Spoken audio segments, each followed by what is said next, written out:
छठा अध्याय। हे भाइयों, यदि कोई मनुष्य किसी अपराध में पकड़ा जाए, तो तुम जो आत्मिक हो, नम्रता के साथ ऐसे अपराधी को संभालो, लेकिन तुम अपनी भी चौकसी करो कि कहीं तुम भी परीक्षा में न पड़ जाओ। धर्मशास्त्र पाप और अपराध में फर्क बता रहा है, पर मैं समझता हूँ कि फर्क बहुत मामूली है। लेकिन याकूब कहता है, यदि तुम में से कोई रोगी है तो वह कलीसिया के प्राचीनों को बुलाए, और प्राचीन प्रभु के नाम से उस पर तेल मल कर उसके लिए प्रार्थना करें। तब विश्वास की इस प्रार्थना के द्वारा रोगी बच जाएगा और प्रभु उसको उठाकर खड़ा कर देगा। और याकूब आगे कहता है, इसलिए तुम आपस में एक दूसरे के सामने अपने अपने अपराधों को स्वीकार करो। धर्मशास्त्र में ऐसा नहीं कहा गया है कि हम अपने पापों को एक दूसरे के सामने स्वीकार करें। हमें अपने पापों को तो परमेश्वर के सामने स्वीकार करना है। यदि हम अपने पाप को मान लें तो वो हमारे पापों को क्षमा करने और हमें सब अधर्म से शुद्ध करने में विश्वास योग्य और धर्मी है। ऐसा पहला यूहन्ना के पहले अध्याय की 9वीं आयत में लिखा है। पर हम अपने अपराध एक दूसरे के सामने स्वीकार कर सकते हैं। आपने देखा फर्क? बहुत से लोग इस पाप स्वीकरण के कारण गहन समस्याओं में पड़ गए हैं, क्योंकि हम एक दूसरे के सामने पाप स्वीकार करने लगे हैं। इससे लोगों को बहुत हानि और मानसिक आघात पहुंचा है। एक बार मैंने कहानी सुनी।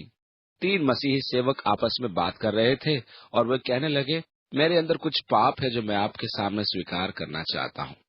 पहले सेवक ने कहा, मेरे साथ पीने की समस्या है, किसी को मालूम नहीं, पर एक बोतल में घर में रखता हूँ और सोने से पहले मैं अकेले पीकर सो जाता हूँ। दूसरे सेवक ने कहा, मेरी समस्या औरत है, मैं इस काम वासना से मुक्त नहीं हो सकता। बड़ी भीषण समस्या है और मैं नहीं जानता कि क्या करूं। तुरंत तीसरे सेवक ने बोला, मेरी समस्या है गप उड़ाना, मुझे तो जाना है, अब मैं रुक नहीं सकता, मुझे कमरा खोल दो और जाने दो। आपको ऐसे पाप स्वीकरण से सावधान रहना चाहिए। आप नहीं जानते कि कौन गप्पे मारने के पाप से ग्रस्त है। एक दूसरे के सामने अपने अपराध स्वीकार करें। मैं गलती पर हूँ, मैं गलत था, ये स्वीकारना अच्छा है पर मुश्किल भी है।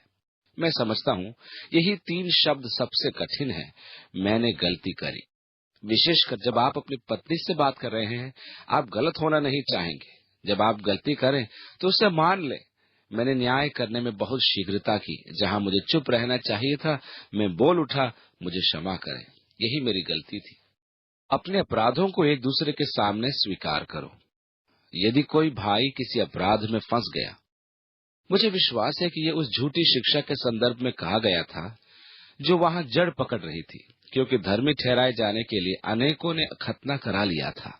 यह उनका अपराध था, वे झूठी शिक्षा के शिकार हो गए थे। इसलिए पर तुम में जो आत्मिक हो, नम्रता के साथ ऐसे अपराधी को संभालो, लेकिन तुम अपनी भी चौकसी करो कि कहीं तुम भी परीक्षा में न पड़ जाओ। भाई को सुधारने के लिए इससे अधिक भी हम कर सकते हैं।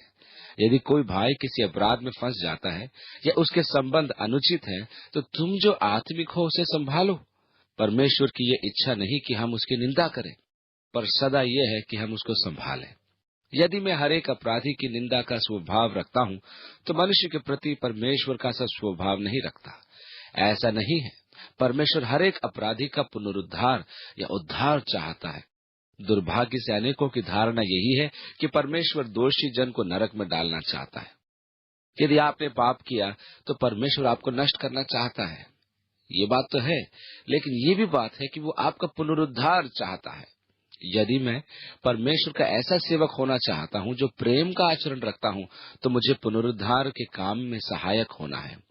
किसी को और नीचे नहीं गिराना चाहिए और न ही उसके परित्याग के शब्द बोलने चाहिए, लेकिन नम्रता के साथ उसे संभालो, न ही अहंकार से और घमंड के साथ। न्याय और परित्याग की आत्मा द्वारा उसका न्याय मत करो। अपने में सदा ये जान रखो कि आप भी ऐसी भूल कर सकते हैं। ये तो परमेश्वर का अनुग्रह और पवित्र आत्मा की शक्ति रही, नहीं तो मैं भी ऐसे अपराध में फंस गया होता। लिखा है, इसलिए नम्रता की आत्मा सहित उसे संभालो, ये जानते हुए कि हम भी परीक्षा में फंस सकते हैं। दूसरी आयत में लिखा है, तुम एक दूसरे का भार उठाओ और इस प्रकार मसीह की व्यवस्था को पूरा करो। वचन में लिखा है, उसने हमारे बोझ को उठा लिया। पहला पतरस के 5:7 में लिखा है, अपनी सारी चिंताएं उसी पर डाल दो, क्योंकि उसको तुम्हारा ध्यान है। वही हमारी चिंताओं को उठाना चाहता है। इसलिए हमें एक दूसरे की चिंता करनी चाहिए और इस प्रकार हम मसीह की व्यवस्था को पूरा करें। जब देह का एक अंग दुख में है तो पूरा शरीर दुख में है। हमारे अंदर भी ऐसी संवेदनाएं होनी चाहिए ताकि हमारी सेवा, यदि किसी भाई को आवश्यकता हो, उसका मन उदास हो, तो हमें उसके साथ खड़े होना है, उसे प्रोत्साहित करना है और उसकी सहायता करनी है। यही है जो प्रभु हमसे चाहता है कि हम एक दूसरे का भार उठाएं और इस प्रकार मसीह की व्यवस्था को पूरा करें। तीसरी आयत, यदि कोई व्यक्ति कुछ न होने पर भी अपने आप को कुछ समझता है तो वह स्वयं को धोखा देता है। वो अपने आसपास के लोगों को धोखा नहीं दे रहा। ऐसे बहुत से लोग हैं जो समझते हैं हम भी कुछ हैं, जबकि वे कुछ हैं ही नहीं। क्या आप कभी ऐसे मनुष्यों से मिले हैं? मैं कई लोगों से मिला हूं जो अपनी इस भावना के भ्रम में ग्रस्त हैं। चौथी आयत, हर एक व्यक्ति अपने काम की जांच करे, तब वह दूसरे के विषय में नहीं परंतु अपने ही विषय में घमंड कर सकेगा। जब परमेश्वर आपके मन में एक विशेष उत्तेजक सत्य प्रकाशित करता है जो एक अद्वैत अनुभव है, तब आप चाहते हैं कि सारी दुनिया इस सत्य को जाने जो परमेश्वर ने आपको दिया है। तो कृपा करके हमें बताएं कि आपका जीवन यीशु मसीह की समानता में कैसे बदल गया। हमें भी बताएं कि परमेश्वर ने आपको एक उत्तम सेवक बनने के लिए क्या किया। हम सत्य के फल को आपके जीवन में देखकर आपके पास आकर इसके बारे में मालूम करना चाहते हैं, परंतु सावधान, ऐसे अवसरों पर कहानी न सुनाएं। हर एक व्यक्ति अपने काम की जांच करे। इस प्रकार आपको सच्ची महिमा प्राप्त होगी। हमें इसका फल देखने का अवसर प्रदान किया जाएगा। तब आप परमेश्वर के उन कार्यों से आनंदित होंगे जो उसने आप में किए हैं। पांचवी आयत, क्योंकि हर एक व्यक्ति को अपना बोझ स्वयं उठाना चाहिए। वह कहता है कि एक दूसरे का बोझ उठाओ, ये आवश्यक है, लेकिन तुम अपना बोझ हर किसी पर नहीं डालो। आपको अपना बोझ स्वयं उठाना होगा। बहुत से लोग हैं जो अपना बोझ दूसरे पर डालना चाहते हैं ताकि उन्हें अपना बोझ न उठाना पड़े। उनकी संगति में जो भी आ जाए उस पर अपना बोझ डाल देते हैं और चले जाते हैं। अब मुझे कोई चिंता करने की आवश्यकता नहीं है, मैंने अपना बोझ किसी पर डाल दिया है। बहुत से लोग मुझ पर अपना बोझ डाल देते हैं। मेरी पत्नी कहती है, तुम क्या सोचते हो कि तुम परमेश्वर से भी बड़े हो? घर से भी मुझे कोई सहानुभूति नहीं मिली, बस कुछ उपदेश। बेचारी पत्नी। छठा पद रोचक है और मैं उसकी व्याख्या करना नहीं चाहता, लेकिन यह पौलुस की घोषणा है। जो वचन की शिक्षा पाता है वो सब अच्छी वस्तुओं में सिखाने वाले को भागी करे। धर्मशास्त्र कहता है मजदूर को अपनी मजदूरी मिलनी चाहिए। दावते समय चलते हुए बैल के मुंह को न बांधना, ऐसा व्यवस्था विवरण के 25 में लिखा है। दूसरा तीमुथियुस के दूसरे अध्याय में लिखा है, जो गृहस्थ परिश्रम करता है फल का अंश पहले उसे मिलना चाहिए। मैं कहता हूँ कि परमेश्वर ने मुझे अधिकाई से आशीष दी है और हर तरह से दी है। उसने मुझे अच्छा शरीर दिया है और स्वास्थ्य दिया है। उसके साथ मेरे संबंध और आचरण में उसने मुझे आत्मिक आशीष दी है। उसने मुझे आर्थिक रूप में आशीषित किया है। उसने मुझे हर प्रकार की आशीष दी है। मैं परमेश्वर को उसकी आशीषों के लिए धन्यवाद देता हूँ। अब मैं उदास न रहूंगा, पर मुझे हर अच्छी चीज के लिए अपने स्वामी को कहना चाहिए और उसको भागी करना चाहिए। परमेश्वर मेरी देखभाल करता है और बहुत अच्छी तरह करता है। सत्य तो यह है कि जाकर मनुष्य को परमेश्वर का प्रेम और सत्य निर्मोल बांटना मुझे बहुत अच्छा लगता है। इस काम में मैं पौलुस की तरह स्वतंत्र हूँ। मैं बाहर जाऊं और लोग कहें आप कितना पैसा लेते हैं, और मैं कहूँ मैंने किसी से कुछ नहीं लिया। मैं जहाँ जाता हूँ लोग पूछते हैं कितना खर्चा हुआ। मैं हमेशा कहता हूँ मेरा पिता बहुत धनी है और वो मेरी सारी जरूरतों को पूरा करता है, इसलिए आपको मेरी चिंता न करनी पड़ेगी। मेरे पिता ने मुझे एक बड़ा धन खर्चे के रूप में हमको दिया है। परमेश्वर भला है, उसने मुझे आशीषित किया है। मैं उसका धन्यवाद करता हूँ। आपने भी मेरे लिए आशीष मांगी है, इसलिए धन्यवाद। मैं आपको बता देना चाहता हूँ कि मसीही सेवा का इनाम अनोखा है। हर सप्ताह मुझे मनोहर पत्र मिलते हैं जिनका जीवन परमेश्वर के सुसमाचार से बदल गया, और मैं आशीषित होता हूँ जब लोग मुझे लिखते हैं कि परमेश्वर उनके जीवन में वचन के द्वारा और वचन की शिक्षा से कैसे काम कर रहा है। मैं बताऊं, मैं वहां बस बैठता हूँ और आशीष पाता हूँ, ऐसे लोग लिखते हैं। इसलिए भागी करे का यूनानी में अर्थ है सब चीजों में, जिसमें पैसा, खाना और अन्य सब चीजें आती है। लेकिन एक और भागी करना है मौखिक और पत्राचार, और आपके धन्यवाद का एक शब्द सचमुच एक बड़ा इनाम है। कभी आप अत्यधिक व्यस्त होते हैं और जब पत्रचार देखते हैं तो ऐसे पत्र आते हैं और भी पत्र आते हैं, परंतु मैं उन्हें नहीं पढ़ता। हमने अभी उस मनुष्य के बारे में पढ़ा था जो कुछ न होते हुए भी अपने आप को कुछ समझता है, वो भ्रम में पड़ा है, पौलुस कहता है। और 7वीं आयत में आगे लिखा है, धोखा न खाओ, परमेश्वर ठट्टों में नहीं उड़ाया जाता। मनुष्य जो कुछ बोता है वही काटेगा। जो मनुष्य अपने शरीर के लिए बोता है वह शरीर के द्वारा विनाश की फसल काटेगा, और जो आत्मा के लिए बोता है वह आत्मा के द्वारा अनंत जीवन की फसल काटेगा। मैं समझता हूँ कि मनुष्य हर दिन अपने दिमाग की उपजाऊ भूमि में बोते हैं, और सांसारिक बोना स्वाभाविक है। इस युग में सांसारिकता न बोना कठिन है। बहुत पत्रिकाएं छपती हैं जो शरीर की संतुष्टि के लिए होती हैं, शरीर की उत्तेजना के लिए होती हैं, अभिलाषा को उत्तेजित करती हैं और भड़काती हैं। बहुत सिनेमा तथा टीवी कार्यक्रम आजकल शरीर की उपज हैं जो शरीर को उत्तेजित करते हैं। धोखा न खाओ। यदि तुम ये सिनेमा देखोगे और पत्रिकाएं देखोगे और ये ऐसे टीवी कार्यक्रम देखोगे तो अपने शरीर को संतुष्ट करोगे, तो आप शरीर का विनाश काटोगे। धोखा न खाओ। आप शरीर की उपज बोकर आत्मा की उपज नहीं काट सकते। बहुत लोगों को अपने शरीर से समस्या है क्योंकि वे शरीर की उपज बोते हैं। आंखें मनुष्य के प्राणों के लिए प्रवेश द्वार है और जो कुछ वे देखते हैं उससे प्रभावित होते हैं। अपने मस्तिष्क रूपी कंप्यूटर में गंदगी भरना बहुत खराब है। एक दिन मैं अपने आंगन में काम कर रहा था। पता नहीं मेरे दिमाग में कैसे एक पुराना अश्लील गीत याद आ गया जो मैंने 7 वर्ष की आयु में एक अश्लील व्यक्ति के मुंह से सुना था। बहुत वर्षों बाद उस दिन मेरे दिमाग में वो गीत आ गया। मैंने सोचा, हे परमेश्वर, ये कितना भयानक है कि जब मैं छोटा था ऐसा बीज मेरे दिमाग में बो दिया गया। उन लोगों ने गीत गाया, जब मैं छोटा था मेरे मन को गंदा किया और गंदगी से भर दिया, जो अभी भी वहां है, जिसे मैं आज तक निकाल नहीं पाया। मुझे याद नहीं कि वो गीत क्या था, पर अश्लील था इतना याद है। न तो मैंने कभी वो गीत गाया और न गाता हूँ।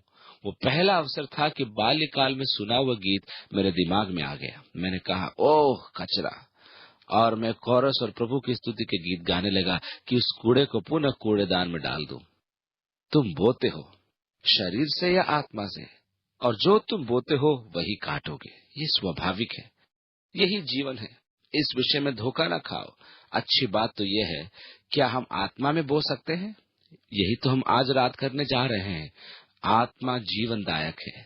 परमेश्वर का वचन जीवित, प्रबल और दोधारी तलवार से भी बहुत अधिक तेज है। ये जीव और आत्मा को, गांठ गांठ और गूदे गूदे को अलग करके आर पार छेदता है। वो मन की भावनाओं और विचारों को जांचता है। परमेश्वर का वचन हमारी आत्मा को पोषण प्रदान करता है, और जब हम आत्मा में बोते हैं तब हम आत्मा के द्वारा अनंत जीवन की फसल काटेंगे। महत्वपूर्ण तो यह है कि मैं क्या बो रहा हूँ, क्योंकि जो मैं बो रहा हूँ वही बाहर आने वाला है। यदि मैं आत्मा की फसल बोता हूँ तो आत्मा के फल उत्पन्न होंगे। महत्वपूर्ण तो यह है कि हमें आत्मा की खेती अधिक से अधिक करनी चाहिए। परमेश्वर हमारी सहायता करे।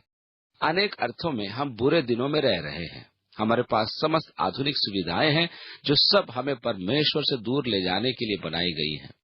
अपना समय बिताने को टीवी खोलकर अपने पसंद का कार्यक्रम आप देख सकते हैं और कल्पनाओं में खो सकते हैं। कुछ रहस्य, कुछ कहानी या कुछ रोमांस। समय गंवाने का कितना अच्छा तरीका है टीवी। शरीर में बोना आसान है, लेकिन धोखा न खाओ। जो कुछ मनुष्य बोता है वही काटेगा। 9वीं आयत में, हम भले काम करने में साहस न छोड़ेंगे तो ठीक समय पर फसल भी काटेंगे। जब हम आत्मा में बोना आरंभ करते हैं तुरंत फसल चाहते हैं। हमने शरीर की फसल बोई तो क्या ये चाहा कि परमेश्वर उसकी फसल को रोक दे और उसे उगने न दे? लेकिन जब आत्मा में बोते हैं तब हम तुरंत फल चाहते हैं। हे प्रभु, 5 मिनट पहले मैंने इसके लिए प्रार्थना की, इसका जवाब कब मिलेगा? मेरा नंबर कब आएगा? भले काम करने में साहस न छोड़ो, हिम्मत न छोड़ो। ठीक समय पर यदि हम साहस न छोड़ें तो फसल काटेंगे। यदि हम साहस छोड़ देंगे तो शायद फसल नहीं काट पाएंगे। इसलिए जहां तक अवसर मिले हम सबके साथ भलाई करें, विशेषकर विश्वासी भाइयों के साथ। ऐसा 10वीं आयत में लिखा है। यह हमारे जीवन का नियम होना चाहिए कि हम सबके साथ भलाई करें। अब पौलुस अपना निजी विचार लिखता है 11वीं आयत के अंदर। देखो, मैंने कैसे बड़े बड़े अक्षरों में तुमको अपने हाथ से लिखा है। ज्यादातर पौलुस के पत्र बोलकर लिखवाए गए, क्योंकि साधारणतः यही तरीका उन दिनों में था। उनके पास एक लिपिक होता था जो उनके लिए पत्र लिखा करता था। इसलिए पौलुस के अधिकांश पत्र लिखवाए गए। गलतियों की पत्री के लिए कहा जाता है कि पौलुस ने अपने हाथों से लिखा, जो बड़े बड़े अक्षरों में लिखी गई थी, क्योंकि उसकी आंख कमजोर थी। उसने बड़े बड़े अक्षरों में लिखा ताकि स्वयं भी देख सके कि उसने क्या लिखा है, या हो सकता है कि वो पत्र की लंबाई में कह रहा था, क्योंकि यदि वो पूरा पत्र गलतियों को अपने हाथ से लिखे तो एक मनुष्य के लिए इतना लिखना बहुत अधिक होता है। देखो, मैंने कितना लंबा पत्र तुम्हें अपने हाथ से लिखा है। ये एक और संकेत है जो उसकी शारीरिक अवस्था और कमजोरी को दर्शा रहा था। और 12वीं आयत में, जितने लोग शारीरिक दिखावा चाहते हैं वे तुम्हारा खतना करवाने के लिए दबाव डालते हैं, केवल इसलिए कि वे मसीह के क्रूस के कारण सताए न जाएं। वे भेड़ चाल चलते हैं। वे मसीह के क्रूस के कारण सताए नहीं जाना चाहते, इसलिए वे आगे बढ़कर व्यवस्था से धार्मिकता का प्रचार करते हैं। 13वीं आयत, खतना करने वाले स्वयं तो व्यवस्था पर नहीं चलते, पर तुम्हारा खतना कराना चाहते हैं ताकि तुम्हारी शारीरिक दशा पर घमंड करें, ताकि सदस्यों की संख्या बढ़ने में विजय पाकर दूसरों को वे बता सके। आगे लिखा है, पर ऐसा न हो कि मैं और किसी बात का घमंड करूं, केवल हमारे प्रभु यीशु मसीह के क्रूस का घमंड करूं, जिसके द्वारा संसार मेरी दृष्टि में और मैं संसार की दृष्टि में क्रूस पर चढ़ाया गया हूं। प्रभु न करे कि मैं कभी अपनी बढ़ाई करूं, पर मेरे प्रभु मसीह की मृत्यु पर। परमेश्वर न करे कि मैं किसी और चीज की महिमा करूं, पर सिर्फ यीशु मसीह के क्रूस की, न किसी काम की जो परमेश्वर ने मेरे द्वारा कराया, और न किसी चीज की जो मेरे पास है, न उस काम की जो मैंने किए, परंतु परमेश्वर के उन कामों की जो उसने मेरे लिए यीशु मसीह के क्रूस के द्वारा किए, बढ़ाई करो, जिसके द्वारा मैं संसार के लिए और संसार मेरे लिए क्रूस पर चढ़ाया गया है। अर्थात मैं संसार के लिए मरा हुआ, परंतु परमेश्वर के लिए यीशु में जीवित हूँ। आगे लिखा है, क्योंकि न खतना और न खतना रहित कुछ है, परंतु नई सृष्टि ही सब कुछ है। मुझे अपने संबंधों से कुछ लेन देन नहीं रहा। महत्वपूर्ण तो यह है कि अब मैं मसीह में नई सृष्टि हूँ। इसलिए अब से 16वीं आयत में लिखा है, जो लोग इस नियम पर चलेंगे उन पर शांति और दया होती रहे। आगे को कोई मुझे दुख न दे, क्योंकि मैं यीशु के दागों को अपनी देह में लिए फिरता हूँ। पौलुस या इब्रानियों के लेखक ने कहा, तुमने पाप से लड़ते हुए उससे ऐसी मुठभेड़ नहीं की कि तुम्हारा लहू बहा हो। लेकिन पौलुस कहता है, मैं यीशु के दागों को अपनी देह में लिए फिरता हूँ। 18वीं आयत में, हे भाइयों, हमारे प्रभु यीशु मसीह का अनुग्रह तुम्हारी आत्मा के साथ रहे। आमीन। पिता, हम तेरे वचन के लिए तेरा धन्यवाद करते हैं, और आज तूने हमको ये मौका दिया कि हम जाने कि हमें आत्मा में बोना है, ताकि हम, हे प्रभु, आत्मा की फसल काट सके। परमेश्वर, हम आत्मा में चलना चाहते हैं, आत्मा का मार्गदर्शन चाहते हैं। हम आत्मा में जीना और उसके नियंत्रण में रहना चाहते हैं।